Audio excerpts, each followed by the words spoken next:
Good morning all of you. बच्चों, आज हम लोगों ने केमिस्ट्री का जो टॉपिक उठाया है वो है परमाणु संरचना, structure of atom. Structure of atom में आपने पढ़ा होगा डाल्टन के परमाणु सिद्धांतों के बारे में। उनके उसी सिद्धांत के आधार पर उन्हें फादर ऑफ एटम कहा गया था। डाल्टन के परमाणु के सिद्धांत के आधार पर उन्हें फादर ऑफ एटम कहा गया था।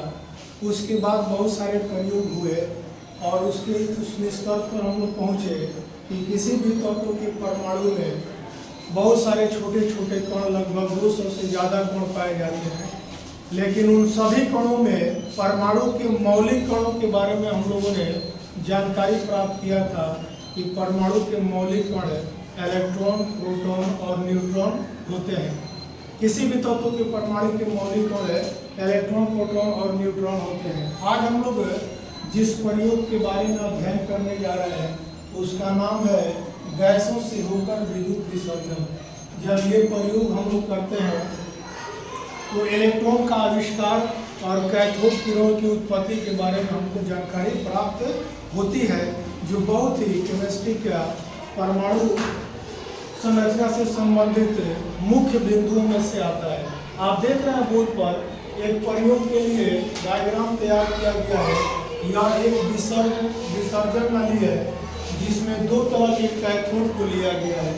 एक कैथोड का नाम एनोड है जो धनात्मक संकेत देता है, और एक कैथोड का नाम एक इलेक्ट्रोड का नाम कैथोड है जो ऋणात्मक संदेश देता है। ये इलेक्ट्रोड जो होता है धनात्मक और ऋणात्मक दो तरह के आवेश से आवेशित होते हैं।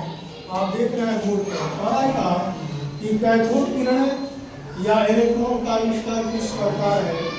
और आज साधारण दाब पर गैसें प्रायः विद्युत की अचालक होती है, लेकिन यदि उसका दाब काफी कम कर दिया जाए तो उसमें विद्युत धारा प्रवाहित होने लगती है। और आज कहा कि गैसों का दबाव काफी कम कर दें तो उसमें विद्युत धारा का प्रवाह होने लगता है ना। आप देखेंगे त्वरा का इसके लिए एक प्रयोग किया गया है। यह प्रयोग विसर्जन नली में किया गया।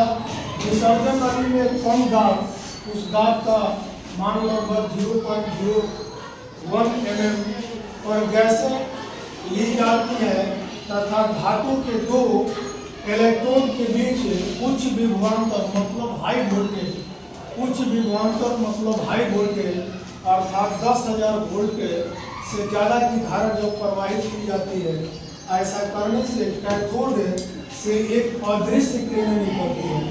दोनों इलेक्ट्रॉनों में जो कैथोड इलेक्ट्रोड है इससे एक विशेष किरणें उत्पन्न होती है जो अदृश्य होती है। इन किरणों का नाम, चूंकि यह कैथोड नामक इलेक्ट्रोड से निकल रहा है, इसलिए इन किरणों का नाम कैथोड किरण रखा गया। यह कैथोड किरण कैथोड नामक इलेक्ट्रोड से निकलती है। जब यह किरणें कांच की सतह से टकराती है तो कांच चमकने लगता है। और कि जब इन किरणों का आविष्कार होता है कैथोड नामक इलेक्ट्रोड से और जाके जब कांच से टकराती है तो कांच चमकने लगता है। उसके बाद का टॉपिक एक आता है कैथोड किरणों के गुण, प्रॉपर्टीज ऑफ कैथोड रेज। पहला गुण देखेंगे कैथोड किरणों का, ये किरणें सीधी रेखा में गमन करती है। दूसरा इसका गुण होता है इन किरणों में गतिज ऊर्जा होती है। तीसरा इसका गुण होता है ये किरणें चुंबकीय तथा विद्युतीय क्षेत्र द्वारा विक्षेपित हो जाती है। चौथा इसका गुण होता है कि ये किरणें प्रतिदीप्त उत्पन्न करती है।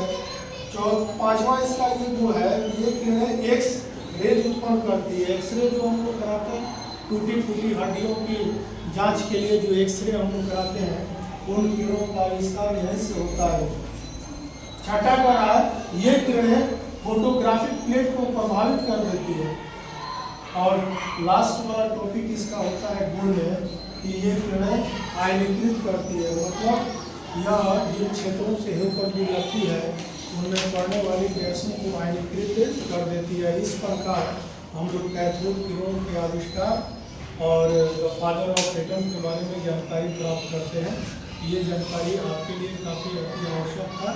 अगर यह सब्जेक्ट और ये क्लास अगर आपको पसंद आया तो कृपया इसका संदेश दें और कमेंट बॉक्स में इसका जवाब दें। धन्यवाद।